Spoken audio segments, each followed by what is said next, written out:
The phone rang at 9 o'clock in the morning. My hand was still reaching behind my back, trying to fasten the last button on my wedding dress. There was no one there to fasten it for me. I had told everyone I had it handled because having it handled was the only thing I knew how to do in this life. Looking at the name flashing on the screen, I pressed the phone to my ear, the button still hanging loose. Renata did not bother to say hello. "Don't wait for Dad." Her voice was soft and sweet. That sickening tone she always used right before spitting out something cruel. He chose to stand with me. I pressed my hand flat against the door frame. It was ice cold. "How could you do this?" I hissed through my teeth. I heard a scoffing laugh echo through the phone. "You should have known your place." Sierra. I hung up, dead, silent. I almost believed I would have to walk down that aisle alone.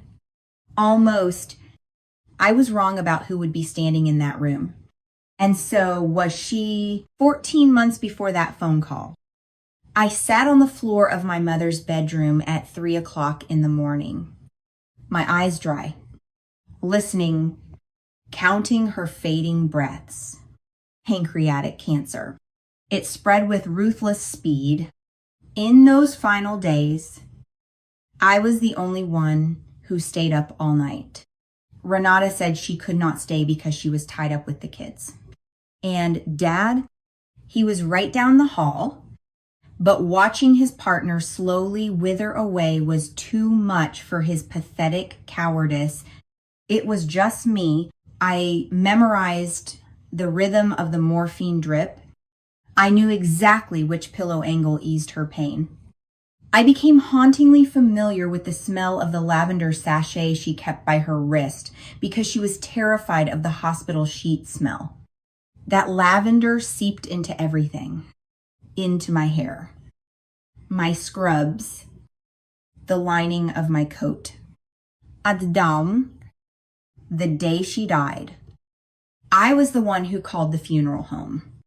I was the one who broke the news to Dad. And I was the one who picked out every hymn because no one else in that house could string a sentence together. And so in those agonizing, gloomy weeks, without anyone saying a word, I naturally became the garbage collector. The bills, the paperwork, the phone calls, being needed that much brought a feeling that closely resembled love. It took me a very long time to realize they are not the same thing. You can be the most crucial person, carrying everything in a family, and still be the one left without a seat at the dinner table.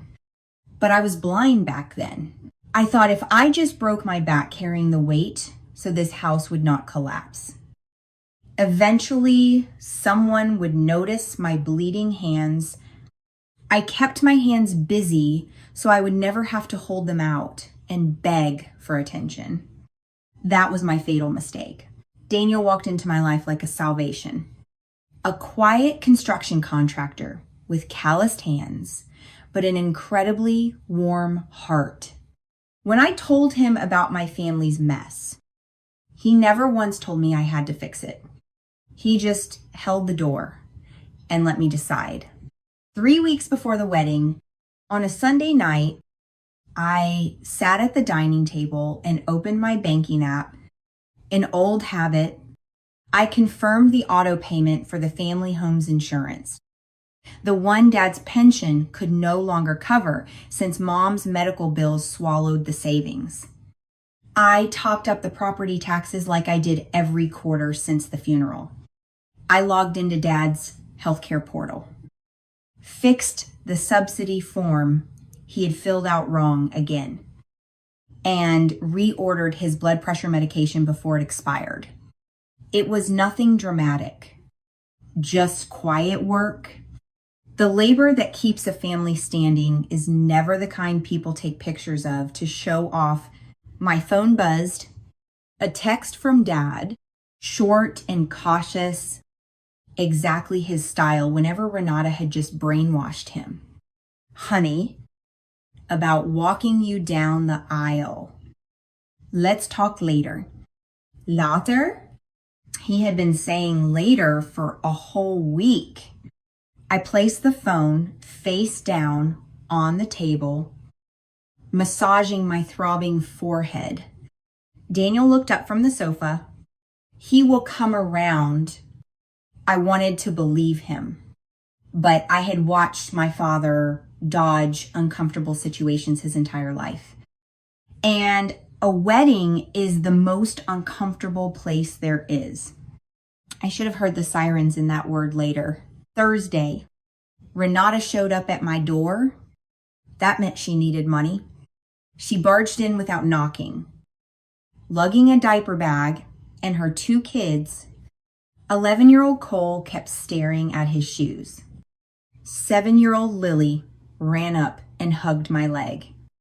Renata had been drowning in debt for 2 years. Divorced, rent always late, working 2 jobs, and still not making enough. I had co-signed her apartment lease so she and the kids would not end up on the street. I never brought it up, but she talked about it constantly, with that toxic sarcasm of someone who treats another's kindness like a splinter in their own flesh. I hate to ask. That was her catchphrase. This time, it was $400 for Cole's braces consultation. I quietly wrote the check. She stuffed it into her pocket, casually poured herself a cup of coffee like she owned the place, and smirked as she spat out the real purpose of her visit. You know, you always like making everything about you. When Mom was dying, and now this wedding, I froze. I am taking care of things. Renata, it is not the same. She smiled over the rim of her mug. Dad really needs his grandkids right now. If you had kids, you would understand. There it was. The deadly leverage she controlled when Dad got to see Cole and Lily. She knew full well that was the only lifeline keeping the widowed old man sane in that massive, empty house without his wife. And she was tightening that noose. She pecked my cheek, gathered the kids, and left, abandoning me with a $400 check stub and the first cold shiver of what was coming. That night, I drove 20 minutes back to the old house. The gravel crunched under the tires in the dark, a sound I had known since birth. The porch light at Dad's house was the only light source for a mile. I found him sitting at the kitchen table, the television mumbling in the background, a plate of cold food, untouched. Dad, I said bluntly, I want to talk about the wedding. He did not dare look up at me. Things are getting complicated. Honey, there is nothing complicated. You are my dad. You walk me down the aisle. That's it. He spun his coffee mug around. Your sister feels like the family is being divided. She said, if I make a fuss, she will not let the kids come over anymore. I tried to keep my voice steady. The tone I used to soothe panicked patients. Then let's all sit down. You, me, and Renata. Let's clear the air. He shook his head frantically before I even finished. I cannot push her. Sierra, I will lose the kids. The trap snapped shut. Everything was crystal clear. If I forced him, I would become the cruel monster ripping grandchildren away from a grieving old man. Renata had set this up so perfectly. My fighting for my rights looked exactly like I was tearing at my father's wounds. I drove home, the crunching gravel chasing me. Renata's words echoed in the car. You should have known your place. I knew it. My place was the pillar holding this whole family up. I just had not pulled that pillar out yet. The next morning, Aunt Prue called. 70 years old. She was the loudmouth broadcast station and self-appointed judge of the entire extended family. Sierra, I will be blunt. Aunt Prue clicked her tongue. People are talking. Renata says you are planning to cut ties with the family. I am not cutting ties with anyone. Aunt Prue, I am getting married. A dramatic, mournful sigh came through the line. If your mother were looking down from heaven, it would break her heart. Can't you just yield a little, be the bigger person? I had been the bigger person at every funeral, every holiday, every 3 o'clock in the morning vigil. There comes a point where being the bigger person just means biting your lip and taking the punches so everyone else stays comfortable. What exactly did Renata say I did? I shot back. Aunt Prue unloaded. My sister had spent the whole week crying to half the county. The story she spun was that I had grown cold-blooded and arrogant, that I flaunted my nursing degree and looked down on the family, that I counted every penny like a ruthless accountant since Mom died. And now I was banning the family from attending my wedding. Completely fabricated, but incredibly useful for her. The most bone-deep pain lay here. The wedding was supposed to take place in the apple orchard behind the house. My great-grandfather planted those apple trees. I grew up under their shade, even burying my pet parakeet under the oldest tree when I was 9. Daniel and I had spent months preparing, stringing lights, hauling hay bales, prepping Mom's hot cider recipe. For the first time in my life, I was going to be the main character standing on my family's land. Not the nurse, not the cleaner, not the dishwasher, while others laughed. Just a bride. Renata knew how much I craved that. She knew exactly where to strike to make me bleed the most. 10 days before the wedding, a call from Dad. Renata's shrill voice echoed in the background, feeding him lines. Honey, estamos about the orchard. I think it is best we do not do it here. Keep things calm. It is family land. And Renata thinks, I repeated blankly. I was standing in my kitchen 10 days before putting on a wedding dress, listening to my own biological father strip away the only place that, just because giving in to her was easier than defending his daughter. I heard the screen door slam through the phone. The crunch of gravel.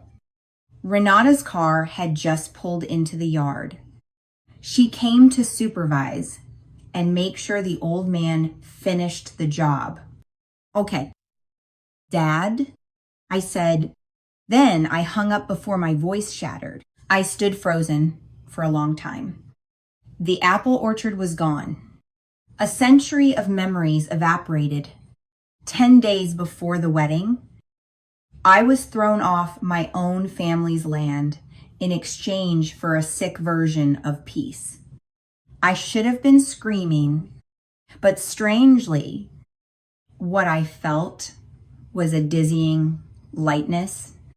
The feeling you get when you have braced yourself against a boulder for so long, and it suddenly crumbles. I was kicked off the family land, and yet, tonight, the system would still automatically deduct money from my account to pay the insurance for their roof. What a disgusting comedy. I slumped onto the kitchen floor.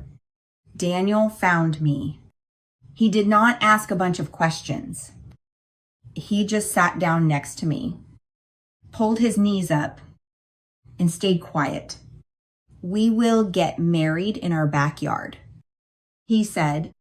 "I will build a cedar arch, a sincere offer from an amazing man," but I could not nod yet. Because of a humiliating reason, deep down, I still craved my father.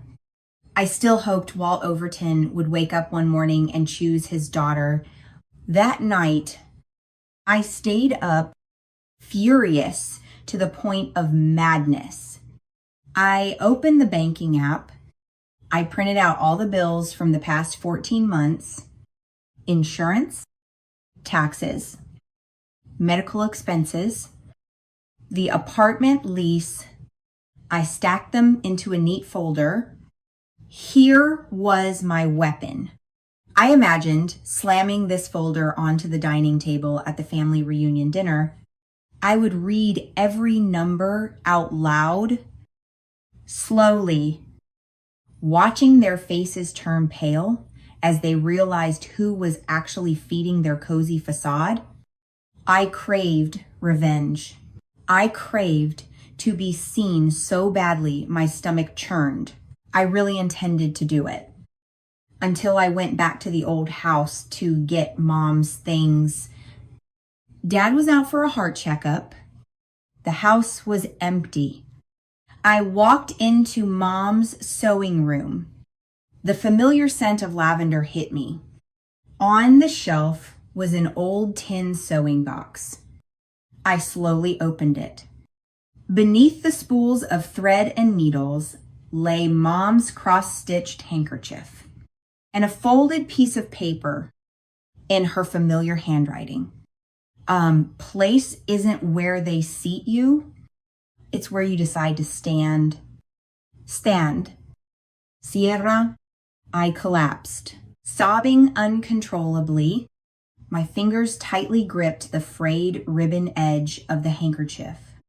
The financial folder out in the car suddenly became a pathetic, cheap weapon.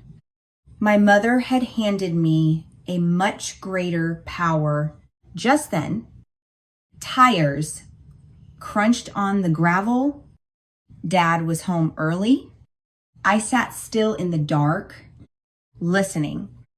Dad walked to the hallway closet. A long silence.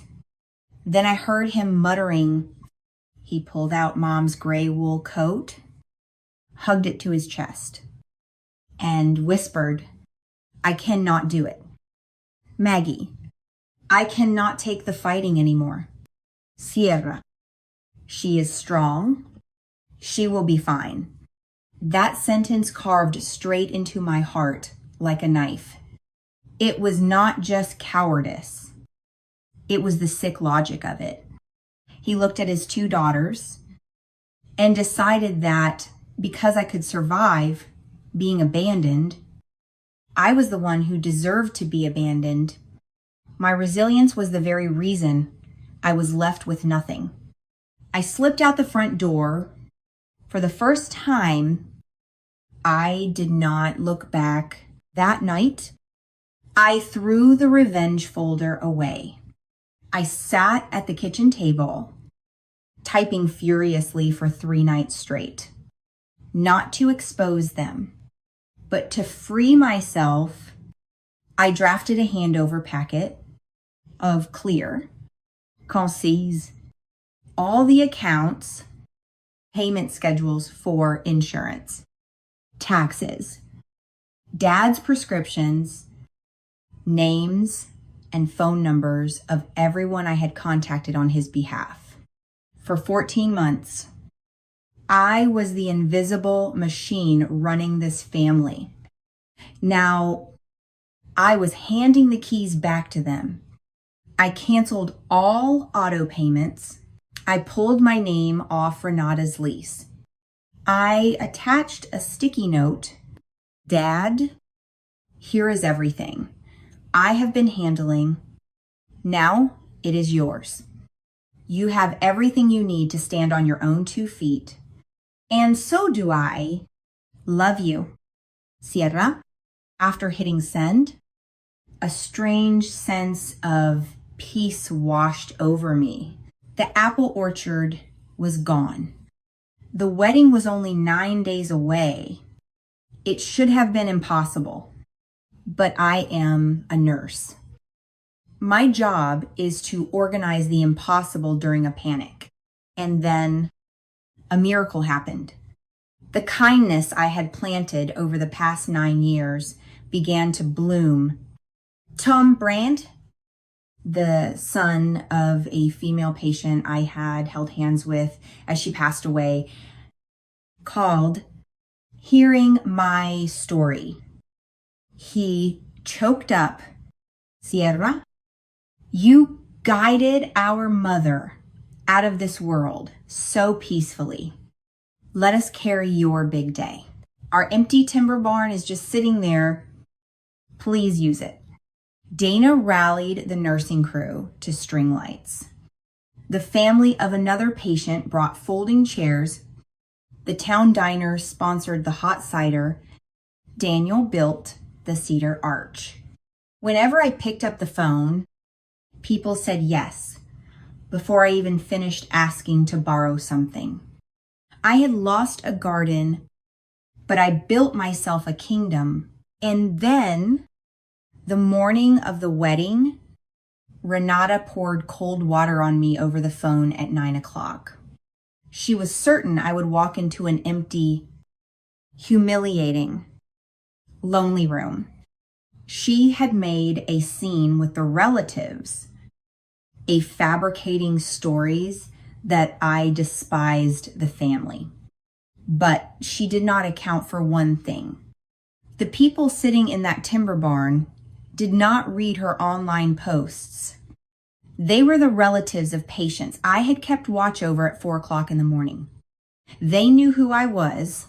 I put on my wedding dress. Mom's handkerchief was wrapped around the wildflower bouquet. The faint scent of lavender helped me steady my breathing. Miriam, my 5th grade teacher, the first adult in the world who told me I had value, was waiting outside the door. You are not walking in there alone. Sweetie, she smiled, linking her arm with mine. You never were. The barn doors swung open. Not a single empty seat. Hundreds of radiant faces turned to look at me. Renata's venomous curse shattered in that exact second, and then the doors at the far end of the hall opened again. Renata stood there. She came to witness my misery, but her face hardened. Her eyes widened in absolute shock. There was no empty room, bright golden lights, buzzing laughter, and standing right behind her, hesitating, like a man stepping into freezing water, was my father. He came on his own without Renata leading him by the nose. Surely he had read the handover packet and was crushed by its true weight. Dad stepped over the threshold, then dropped his head. His body shriveled, not daring to look up at the daughter he had heartlessly rejected. Renata started to panic. She screamed, the shrill voice of a loser. Sierra, what kind of joke is this? You should know your place. The whole room suddenly fell dead. silent. I stopped walking. I looked straight into her eyes. My voice, soft but sharp as a silk-wrapped blade. I do know it. Renata, my place used to be the pillar holding all of you up, and I just threw that pillar away. No need for a folder. No need for screaming. 100 people sitting here was the most resounding answer to the question of where my place was. My father slightly raised his head, his eyes soaked in tears. His voice trembled, swallowed by the space. I read it. I didn't know, Sierra. I didn't know how much you carried. He choked on his words. A 70-year-old man tasting the freefall of having his solid foundation yanked away for the first time. Renata felt it too. Panic flashed across her face. She thought she had control over the old man, forgetting that the one pouring the foundation to keep that house alive was me. She had just kicked away the only pillar herself, and now the roof was crashing down on both their heads. I turned my back on that pathetic sight. No gloating. Just absolute stillness, arm in arm with Miriam. I walked the rest of the way toward Daniel. I did not look back even once. You see, your place is never the chair someone else assigned you to sit in. It is the ground you choose to stand on. And when the door opens, look at who is already standing there, waiting for you. Do not waste your tears on those who never show up.